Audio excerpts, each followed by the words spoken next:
Hello students, और अपनी economics की वीडियो को हम आगे बढ़ाते हुए आज हमारा टॉपिक रहेगा कंज्यूमर इक्विलिब्रियम विद आईसी, यानी कि indifference curve and budget line. Okay, अब मैंने आपको बताया था जो हमारी यूटिलिटीज़ चल रही थी दो टाइप की थी, और दूसरे टाइप की यूटिलिटी में भी आज हम लास्ट टॉपिक पर हैं अपने, consumer equilibrium with indifference curve and budget line. अब इसका मीनिंग ही क्या होता है, सबसे पहले हम वो देखेंगे। Consumer equilibrium is a situation where consumer will get maximum satisfaction with his or her limited income।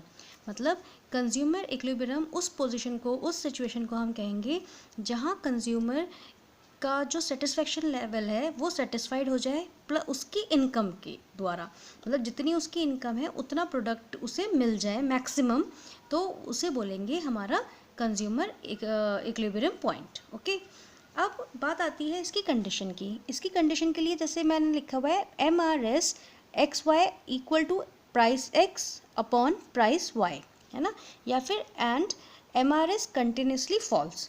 पहली बात तो ये MRS क्या है, मार्जिनल रेट ऑफ सब्सटीट्यूशन। ये मैंने इंडिफरेंस कर्व में भी आपको बताया था। इसके अंदर क्या होता है कि जो हमारी वांट डिक्रीज होती रहती है, मतलब हम एक जो गुड है हमारा उसको हम सेक्रीफाइस करते रहते हैं, उसे MRS कहते हैं। मैं आपको दिखाती हूँ, ये देखिए, ये जो मैंने इंडिफरेंस कर्व का आपको बताया था, जब हमने दो एग्जाम्पल लिए थे एप्पल का और बनाना का, तो भाई इस सिचुएशन में तो एक एप्पल मिल रहा है 15 बनाना मिल रहा है, यहाँ तो नहीं। लेकिन जब हम 1 से 2 पर आए, मतलब जब हमने यहाँ पे इसको अपनी एप्पल की वांट को बढ़ाया, तो हमें बनाना की वांट को क्या करना पड़ा, डिक्रीज करना पड़ा ना। तो यहाँ पे तो हमने एक को इंक्रीज करा है 1 रेशो, लेकिन कितने सेक्रीफाइस करने पड़ गए मुझे बनाना उसके लिए 5। ऐसे ही इससे नेक्स्ट में 2 से मैं 3 पे आई, तो ये तो 1 ही रहा, बट 10 to से मुझे 6 पे आना पड़ा, यानी कि मुझे 4 बनाना सेक्रीफाइस करने पड़े उस एक रेशो के लिए। ऐसे 3 से 4 पर आई तो 1, और यहाँ पे मुझे 3 करने पड़े, और यहाँ पे भी 1, लेकिन यहाँ पे मुझे 2 बनाना। तो इस रेशो में, यानी कि ये कंटिन्यूसली फॉल हो रहा है। जब ये फॉल होता है तभी जो हमारा ये कर्व है ये कॉन्वेक्स बनता है। कॉन्वेक्स और कॉनकेव मैंने आपको बताया था ना, तो ये कॉन्वेक्स कर्व हमारा जब ही बनता है जब ये हमारा जो MRS है वो कंटिन्यूसली फॉल होता है। क्लियर? तो अगर एग्जाम में भी आए कि आपको कंज्यूमर इक्विलिब्रियम बनाना है इंडिफरेंस कर्व की हेल्प से जिसमें MRS कंटिन्यूसली फॉल हो रहा हो, तो आप समझ जाओ कि आपको कॉन्वेक्स के उस पर ही बनाना है। क्लियर हो गया ये चीज़ यहाँ पे? अब हम फिर वहीं चलते हैं। क्लियर? अब हम डायग्राम देख लेते हैं। तो डायग्राम हमारा वही x एक्सिस y एक्सिस, इस पे हमने गुड x लिए हैं, इस पे हमने गुड्स y लिए हैं। तो ये जो लाइन आ रही है हमारी बजट लाइन आ रही है, और ये हमने इंडिफरेंस मैप कर्व बनाया है। ठीक है, इसका मैप बनाया है। तो 1, 2 और 3 तीन बनाया है हमने। अब तीनों में ही हमारी वांट सेटिस्फाइड हो रही है वैसे तो। अब देखो जो बजट लाइन है मेरी वो IC1 पर दो जगह मिल रही है, P पॉइंट पे और Q पॉइंट पर। ठीक, तो क्या ये पॉइंट्स मेरे इक्विलिब्रियम पॉइंट होंगे? देखो नहीं होंगे। क्यों?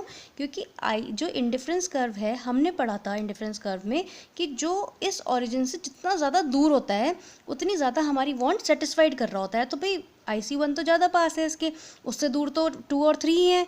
तो यानी कि 1 पे जो पॉइंट्स आ रहे हैं ये तो हमारा कंज्यूमर इक्विलिब्रियम पॉइंट बिल्कुल सेटिस्फाइड नहीं कर रहे हैं। अब हम चलते हैं IC3 पर। अब हम अगर IC3 को देखें तो ये तो ज़्यादा दूर है ओरिजिन से। इसका मतलब कि ये तो हमारी वांट पूरी तरह से सेटिस्फाइड कर रहा है, बट इसे हमें देखने से फ़ायदा नहीं है। क्यों? क्योंकि हमारी बजट लाइन तो ये है ना भाई, हमारी तो पॉकेट ही अलाउ नहीं करती कि हम इस लेवल पे जाएं। ठीक है भाई, हाँ हम ये मान सकते हैं कि IC3 पर अगर ये कर्व है तो हमारी वांट यहाँ पे ज़्यादा सेटिस्फाइड हो रही होगी, बट हमारा बजट लाइन तो नहीं पहुँच रही ना वहाँ तक, तो ये तो हमारे लिए बेकार है। अब हम ऊँचे ऊँचे ख्वाब देखें उससे क्या फ़ायदा जब हमारी बजट ही अलाउ नहीं कर रहा हमें, है ना। तो इसलिए ये वाला कर्व तो हमारे लिए बेकार है। अब हम आते हैं IC2 पर। IC2 पे यहाँ पे इस E पॉइंट पर ये हमारा जो बजट लाइन से मीट आउट हो रहा है, और IC1 से ये दूर भी है, तो ये वाला जो पॉइंट हो गया ये हमारा कंज्यूमर इक्विलिब्रियम पॉइंट हो गया। क्लियर? ये इसलिए इसे हम कंज्यूमर इक्विलिब्रियम पॉइंट हम कहेंगे। तो यहाँ इसे हम E1 बना देंगे, इसे E2 बना देंगे, तो ये दोनों प्रोडक्ट्स हमने खरीदे इतने, तो हमारा यहाँ पे ये पॉइंट आउट हमारा मीट आउट हो रहा है। क्लियर?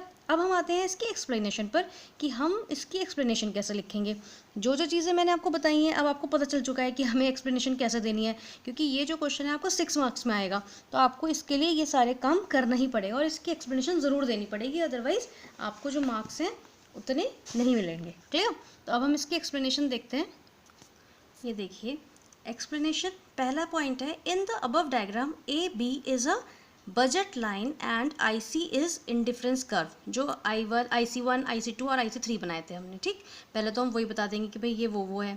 सेकंड है at IC1 IC are tangent to the budget line on point P and Q, यानी कि टेंजेंट मतलब छू रहा है, वो टच कर रहा है IC के पॉइंट कहाँ पे, P और Q को, which are same level of satisfaction but IC1 gives lesser satisfaction as compared to IC2 or IC3.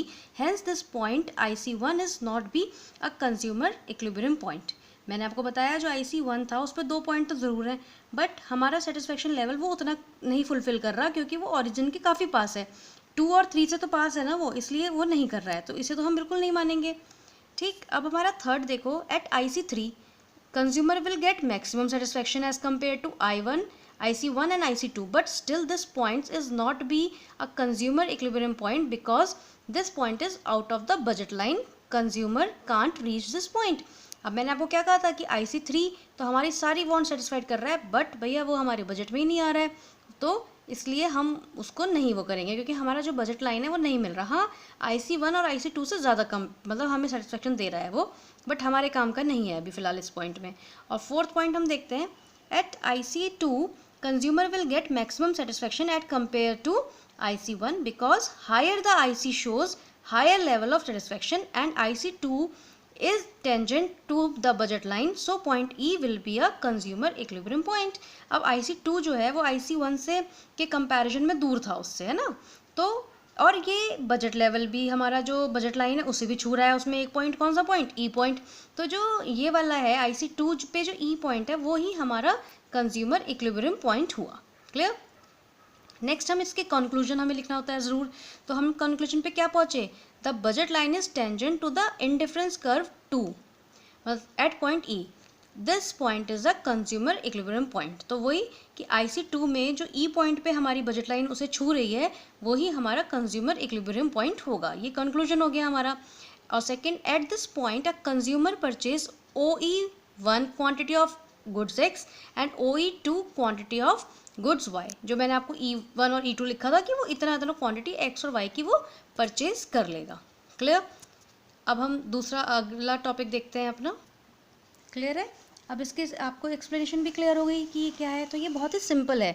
अब आपको जब भी ये क्वेश्चन आए तो भाई इस तरह से लिखना है, ये 6 मार्क्स में या तो ये वाला क्वेश्चन आता है, या जो कंज्यूमर इक्विलिब्रियम वो सिंगल कमोडिटी हमने पढ़ा था, या तो वो आ सकता है, मतलब कंफर्म ही आप इसको माने, ठीक।